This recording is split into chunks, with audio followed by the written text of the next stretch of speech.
On s'est dit aussi dans cette journée d'inauguration que c'était intéressant d'aborder, de ne pas parler que d'aménagement de bureau, mais de parler de bien-être au travail. L'aménagement de bureau est une petite partie du bien-être au travail. Et le bien-être au travail, c'est quelque chose de beaucoup plus vaste.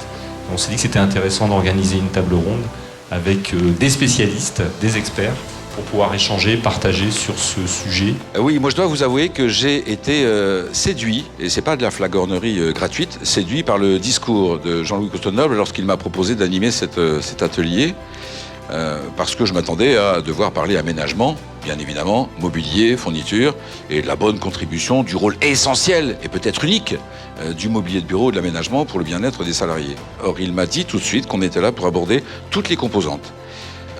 Tous les leviers qui contribuent à l'épanouissement des salariés. Pourquoi viser l'épanouissement? Parce qu'aujourd'hui, ce qui n'était pas le cas il y a 20 ans, aujourd'hui, on sait que l'épanouissement des gens favorise leur performance. Aujourd'hui, nous avons environ 339 études indépendantes qui démontrent que l'épanouissement professionnel est corrélé avec la performance. Donc ça devient un fait acquis. Et quel soulagement, quel bonheur. Concrètement, qu'est-ce que le travail hybride? C'est un usage peut-être savant où finalement entre le fait de télétravailler, et là on voit qu'il y a plein de possibilités. On peut travailler à la maison, on peut travailler dans un espèce de coworking, on peut être dans un café ou pourquoi pas dans un hôtel. Et finalement, à quel moment on revient au bureau en présentiel? Donc finalement, c'est vraiment l'équilibre entre ces deux temps forts, à distance et en présentiel avec ses collègues.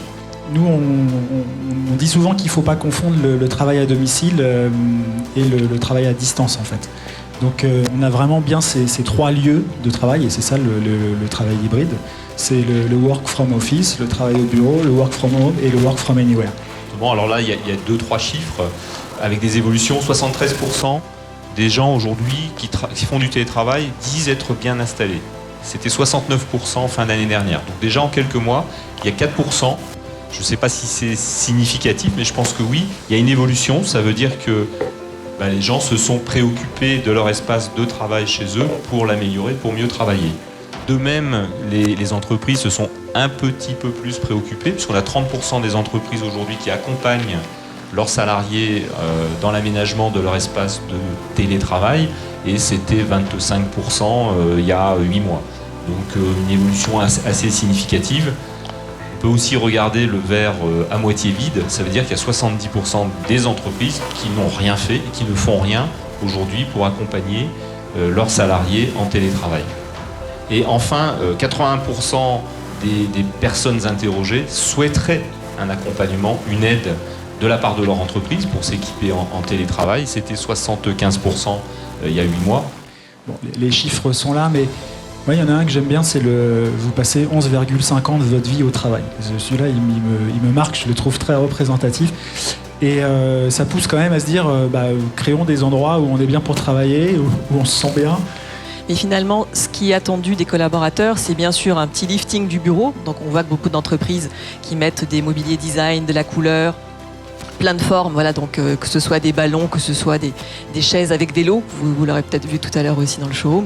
Donc on voit qu'il y a plein de petits d'accessoires, mais il ne faut pas oublier que quelque part le bureau a aussi un rôle de créateur de liens. Et je pense que l'ambiance au bureau a toute son importance. Il y a une vraie réflexion lorsque vous faites des aménagements d'espace, c'est aussi d'impliquer vos collaborateurs.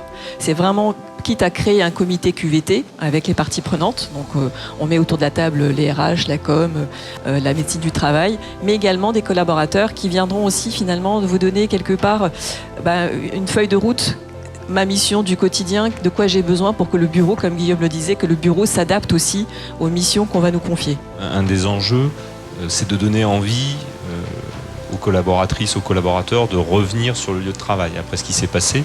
Finalement, quelle est la bonne posture en tant que manager? Et on se rend compte que finalement aujourd'hui le manager va venir en proximité, vraiment travailler avec le collaborateur, et du coup il y a cette notion de collaboration. Jusqu'à présent dans les entreprises, on était plutôt en mode leader, donc on n'est plus du tout dans les mêmes paradigmes finalement que dans l'entreprise. On dit quoi? On dit que le manager aujourd'hui est plus un accompagnateur, un coach, c'est quelqu'un qui met plus d'humain, plus de perspective, qui fait plus confiance. Il y a beaucoup de plus là. J'étais d'accord avec Jean-Louis qui disait coordonner. Je pense que vraiment le manager aujourd'hui, il est là pour faire en sorte que tout le monde sache ce qu'il doit faire. Mais il y a un point essentiel que je voudrais ajouter aujourd'hui.